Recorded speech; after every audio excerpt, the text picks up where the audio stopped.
Alrighty. We'll move on to the next little bit here, Kyle. JTG Daugherty Racing. It's been kind of out there. They're scaling back to a one-car operation for 2022, as announced by Brad Daugherty over a Zoom kind of conference call or press conference with the media, going with NBC's kind of coverage into the playoffs. They just had an open media availability, and he was asked about the what's happening with their 2022 plans. They are going to be going back down to a one-car organization, and looks like Ryan Preece is going to be looking for a new ride elsewhere for 2022. It seems like Ricky Stenhouse Jr. will stay as their one driver for next season. That makes a lot of sense. He doesn't really have many options elsewhere in the Cup Series currently, but for Ryan Preece, that's unfortunate for him. But then again, they were an open charter this season, did not have that second charter for this team. So we'll see if they can actually fill out the remainder of the season. There was talks earlier in the year, maybe they couldn't run the full schedule, but now we're in the final 10 races of the season. Maybe they can do it.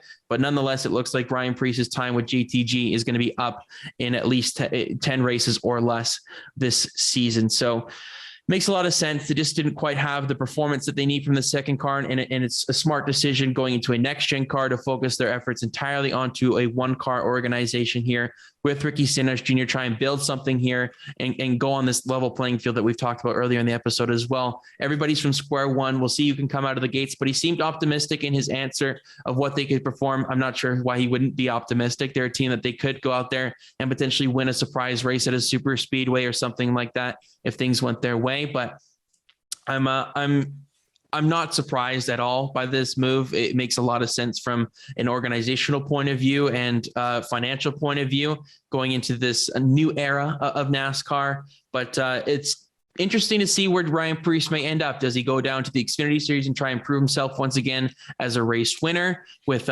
somebody like the Stewart-Haas Racing organization because of the KHI agency and everything like that, the ties there? Or does he, obviously won a Truck Series race earlier this season with David Gilliland Racing in the 17 at Nashville. So he can win races. He's just not quite in the equipment here that shows it consistently enough where he can go and compete week in and week out. But what are your thoughts here, Kyle, on JTG scaling back their operations to a one-car organization and Ryan Preece being left out in the cold? Yeah, well, I think this is something that they expected to happen all season long.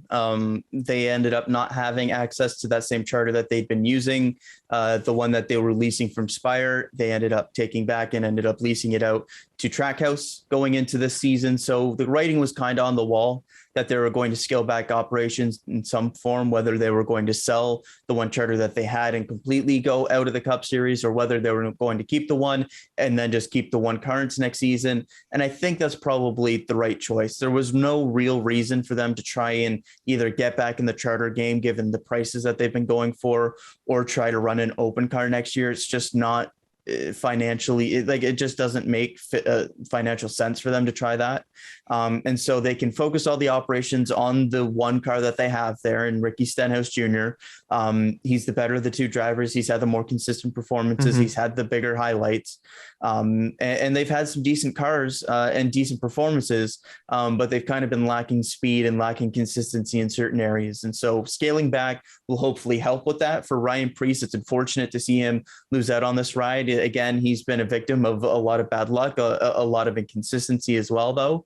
But I think in the flashes that he's shown, in some of the underlying metrics as well, he's shown that he is a competent driver. He showed this year that he can still win when he went down with the Fords as well with DGR in the Truck Series. So when he was going cross manufacturer, I think that was another thing that kind of told you how things were going to end up this season. I'm not sold that they're going to run the entire schedule the rest of this year yet. We knew that they would do all the regular season. The playoffs were the ones that were in question. We'll see if they do end up running all of those races. I think it mainly depends on if they have the sponsorship for it. But for Preece, I would expect him to go down to the Xfinity Series level and probably go to Stewart-Haas Racing, just given the Kevin Harvick Incorporated management that he has in terms of his agency. Seems to be a decent relationship there. When he went down to the Truck Series, he did so with the Ford group, with DGR. So everything seems to be pointing that direction, whether that would be replacing Riley Herbst or whether that would be bringing back the 00 entry and having two Stewart-Haas cars into next season. I'm not too sure. That's the direction I think it would go. There's also the possibility of going back to Joe Gibbs Racing with the Xfinity program, something that he did part-time and won a race in a few years back. There's going to be a couple openings at the Xfinity level there. Maybe one, maybe two, depending on what happens. We know that there's one for sure with Harrison Burton. We don't know if the 54 is going to come back full-time, but if it does, don't know if that's going to be a rotation car with Kyle Busch not being there, not having Ty Gibbs need to go part-time. So if they do bring that back, that's then a second seat available. What happens with Daniel Hemrick? What happens with Brandon Jones? So there could be anywhere from 1 to like 3 seats available at Joe Gibbs Racing into next season. Could he potentially be an option there? So I do think that he'll go back to the Xfinity Series level or something along those lines and get a solid ride, maybe even the Truck Series, and maybe do something with DGR and be a veteran that can help out some of those young drivers that they have there, depending on what happens with Front Row Motorsports' current programs that they have going on. So not too concerned for Ryan Preece. I think it's going to be better for him to go down back to one of the lower series levels and build his name back up, be a championship contender in one of those series, and then maybe see if he can land another mid-pack ride into the future in the Cup Series. Kind of got that GTG ride off of a part-time schedule, which is something that was very impressive that he was able to do. Didn't necessarily go the way that he wanted it to, and it's unfortunate to see it end this way as an open car, not making the playoffs, kind of being a distant car after a nice start to the season as well. But I think he'll land on his feet here in the coming months as we kind of get into the end of Cup Series silly season, and then we start seeing what's going to happen at the Xfinity Series and Truck Series levels. Yeah, he's a fascinating one, Ryan Preece. He kind of reminds me a little bit of Matt DiBenedetto, and I think they should have a similar line of thinking in terms of going down to the Xfinity Series and winning. I compare him more to a Josh Berry in terms of being more of a local track legend. Josh Berry doing so in late models, Ryan Preece doing so in tour modifieds, getting an opportunity part-time in a Xfinity Series level, winning a race, doing well, and then kind of parlaying that into something more. Obviously, Preece doing so at the Cup Series level with a mid-pack team in JTG, Preece doing so in finding and then Barry doing so and finding a full-time ride into next season for Junior Motorsports. But I can see where you're coming from there. I think in terms of stories to get to where they are, yes, I agree with you. Josh Berry and Ryan Preece are basically identical in a lot of ways, but current situation, guys that need to maybe prove themselves a little bit more. I think Josh Berry has done that so far, so he doesn't need to worry about that.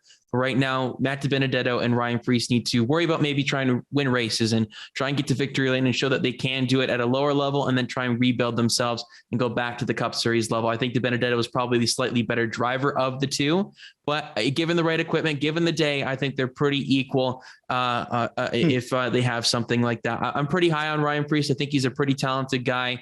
I think Matt DiBenedetto is really talented as well. I just think they just need to have the right circumstances, the right foundation for them to go out there and contend for something like that in the lower series. I would not be surprised if Ryan Preece decides to go to a different manufacturer. It seems like Chevrolet may not be the fit for him. Yeah, no, I'd be shocked if he stays with a Chevy. So then if he goes to a Toyota, yes, there's that previous relationship with JGR like you outlined, and then as well as KHI stuff with Stewart-Haas Racing, that would make a lot of sense as well. But those are the two really landing spots you'd look at for Ryan Preece.